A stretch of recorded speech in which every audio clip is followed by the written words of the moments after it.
तो हेलो दोस्तों, कैसे हैं आप लोग। तो आज की वीडियो सीरीज के अंदर हम डिस्कस करने वाले हैं जो हमारा अगला सब्जेक्ट हम डिस्कस कर रहे हैं, वेब एंड इंफॉर्मेशन रिट्रीवल। उसके यूनिट नंबर थर्ड को हम डिस्कस करेंगे। लेकिन उससे पहले मैं रिकमेंड करना चाहूंगा कि हम लोगों ने पिछले लेक्चर के अंदर 2 यूनिट को अच्छी तरीके से प्रोवाइड किया है। अगर आपने उनको नहीं देखा तो जरूर देख लीजिएगा। प्लेलिस्ट का लिंक आपको नीचे डिस्क्रिप्शन बॉक्स में मिल जाएगा, आप वहां से प्लेलिस्ट को चेकआउट कर सकते हैं। आइए स्टार्ट करते हैं वीडियो को। यूनिट नंबर थर्ड का पूरा सिलेबस आपके इंटरफेस में नजर आ रहा है। पहला टॉपिक आपके इंटरफेस पे कीवर्ड बेस्ड क्यूरीज क्या होते हैं। कह रहा है keyword based queries are simple search queries where users enter keywords instant of structured queries. यानी कीवर्ड क्यूरीज, यानी जो कीवर्ड बेस्ड क्यूरीज होता है वो एक सिंपल सर्च इंजन क्यूरी है जहां पे यूजर जो है वो एंटर करता है कीवर्ड को at the instant of structured query. ठीक है, जैसे एग्जांपल की बात करें data matching, data mining technique on Google, तो ये कीवर्ड बेस्ड क्यूरी पे काम करता है। फीचर्स की बात करें तो ये इजी टू यूज होता है और इसके लिए कोई भी क्यूरी लैंग्वेज की जरूरत नहीं पड़ती। और ये बेस्ड होता है मैचिंग कीवर्ड और डॉक्यूमेंट पे। ठीक है, लिमिटेशन की बात करें तो एम्बिग्यूटी, यानी सेम वर्ड मल्टीपल मीनिंग के साथ होंगे, and no context understanding. Clear है। दूसरा हमारा यूजर रिलेवेंस फीडबैक। कह रहा है कि process where the system improve search result based on user feedback, यानी वैसा प्रोसेस जिसमें आपका जो सिस्टम है वो इम्प्रूव करता है सर्च रिजल्ट को जो बेस्ड होते हैं यूजर के फीडबैक पे। टाइप की बात करें तो एक्सप्लिसिट फीडबैक और इम्प्लिसिट फीडबैक आता है। तो एक्सप्लिसिट फीडबैक जिसके अंदर यूजर मैनुअली मार्क करते हैं रिलेवेंट डॉक्यूमेंट को, एंड इम्प्लिसिट फीडबैक जो जो बेस्ड होते हैं यूजर के बिहेवियर पे, just like click time spend, यानी कितना क्लिक कर रहा है कोई यूजर, कितना टाइम स्पेंड कर रहा है किसी वेबसाइट पे।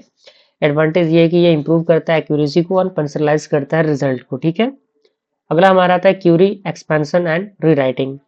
क्यूरी एक्सपेंशन कह रहा है कि adding more terms to the original query, यानी ऐड करना ज्यादा टर्म्स को ओरिजिनल क्यूरी के साथ। जैसे एग्जांपल की बात करें कार, तो ऑटोमोबाइल व्हीकल।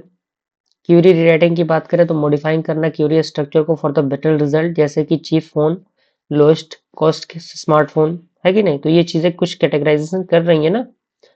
टेक्निक की बात करें तो synonyms and treasures and the relevance feedback, ये आपके क्या है कुछ टेक्निक्स हैं जो कि यूज होते हैं। अब आता है हमारा डॉक्यूमेंट प्रोसेसिंग, प्री प्रोसेसिंग।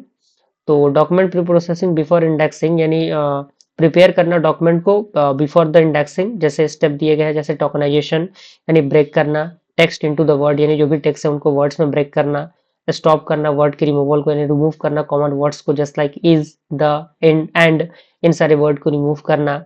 तीसरा आता है आपका स्टेमिंग, यानी रिड्यूस करना वर्ड को to the root form.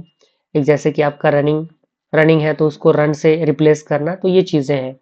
Limitation की बात करें तो कन्वर्ट करना वर्ड को to the base form. Importance ये रिड्यूस करता है डेटा साइज को, इंप्रूव करता है सर्च इफिशिएंसी को। डॉक्यूमेंट क्लस्टरिंग की बात करें तो ग्रुपिंग सिमिलर डॉक्यूमेंट टुगेदर, यानी एक जैसे जो डॉक्यूमेंट है उनको क्या करना, ग्रुप करना। ठीक है। टाइप की बात करें तो hierarchical clustering and K means clustering होता है ये। एडवांटेज है कि ये बेटर ऑर्गेनाइजेशन के लिए फास्टर रिट्रीवल होता है इसका। इंडेक्सिंग एंड सर्चिंग की बात करें तो इंडेक्सिंग में कह रहा है कि process of creating data structure for fast search, यानी ये प्रोसेस होता है जो क्रिएट करता है डेटा स्ट्रक्चर को एक फास्टेस्ट सर्च के लिए। सर्चिंग की बात करें तो फाइंड करता है रिलेवेंट डॉक्यूमेंट को यूजिंग द इंडेक्स। ओके। अब हमारा आता है इन्वर्टेड इंडेक्स कंस्ट्रक्शन। तो डेफिनेशन इसका दिया हुआ है। कह रहा है कि an inverted index map terms to document, यानी जो आपका इन्वर्टेड इंडेक्स होता है वो मैप करता है टर्म्स को डॉक्यूमेंट के साथ। स्ट्रक्चर जैसे टर्म है तो लिस्ट ऑफ डॉक्यूमेंट होता है, टर्म की बात करें, डॉक्यूमेंट की बात करें जैसे डेटा D1 D2, तो माइनिंग आपका D2 D3। तो ये कुछ एग्जांपल्स हैं इसके। स्टेप की बात करें तो प्री प्रोसेस डॉक्यूमेंट होता है इसके अंदर, उसके बाद एक्सट्रैक्ट करना होता है टर्म्स को, क्रिएट करना होता है पोस्टिंग लिस्ट को।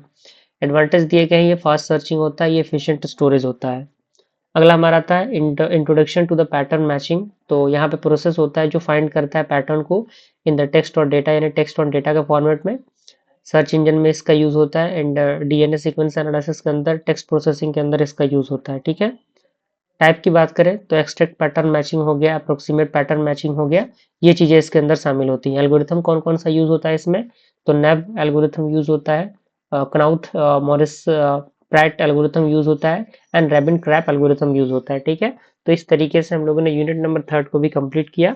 बस इसी तरीके से अपने सपोर्ट और प्यार को बनाए रखिएगा फ्रेंड्स। जल्दी मिलते हैं अगले वीडियो में, तब तक के लिए थैंक यू।